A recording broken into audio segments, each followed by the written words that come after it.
मी आदरणीय तटकरे साहेबांना विनंती केली होती की मला आज भाषण करायचं नाही,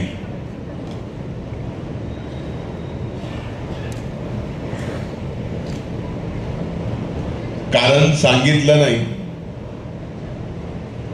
पण तुमच्या समोर कारण सांगावं लागेल. इथं बोलावं का मैदानात बोलावं हा प्रश्न माझ्या मनात होता आणि आणखीन आहे.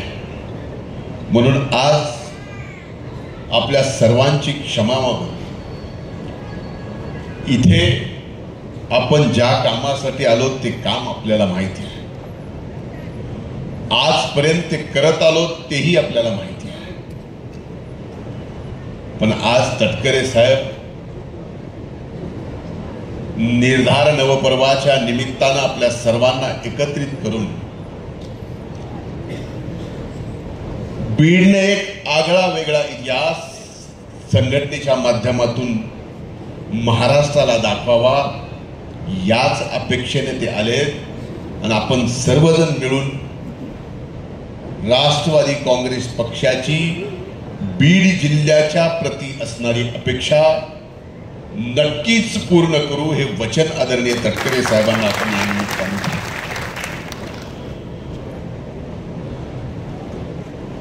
बऱ्याच दिवसांनी बोलतोय.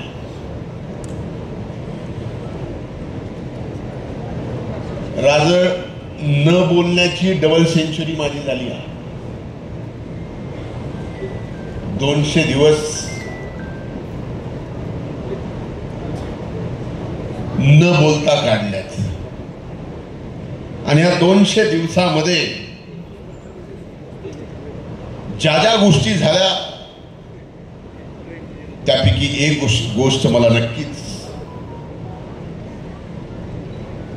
जिवाला लागली, जिवारी लागली, आणखी नाही आहे. ती आपल्या बीड जिल्ह्याची बदनामी ज्यांनी कुणी केली, भलेही ते बीडच्या मातीतला असेल, बीडच्या मातीच्या बाहेरचा असेल, त्याला एवढंच सांगायचं, वैर माझ्याशी नव्हतं. वैर जर माझ्याशी होतं तर माझ्या या मातीची बदनामी का? त्यांना एवढंच सांगणं, हे बरे झाले दिला अंधार तू इतका मला, हे बरे झाले दिला अंधार तू इतका मला, एक ठिणगी आत लागली उजळाया.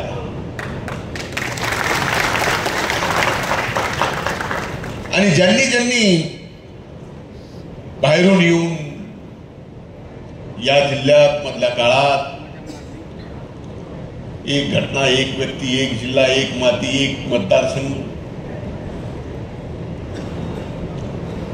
अशा पद्धतीने बदनामी केली, त्यांच्या प्रती 4 ओळी म्हणणारा आणि माझं भाषण मी संपवणार. तुम्हारी सोच के साचे में ढल नहीं सकता, तुम्हारी सोच के साचे में ढल नहीं सकता, जुबान काट लो लहजा बदल नहीं सकता.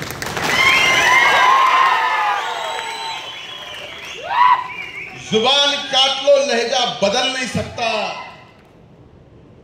अरे मुझे भी मोम का पुतला समझ रहे हो क्या? अरे मुझे भी मोम का पुतला समझ रहे हो क्या? तुम्हारी लो से ये लोहा पिघल नहीं सकता.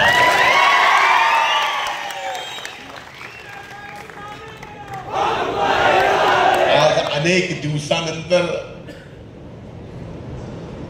तटकरे साहेबांचं आगमन या जिल्ह्यात झालं.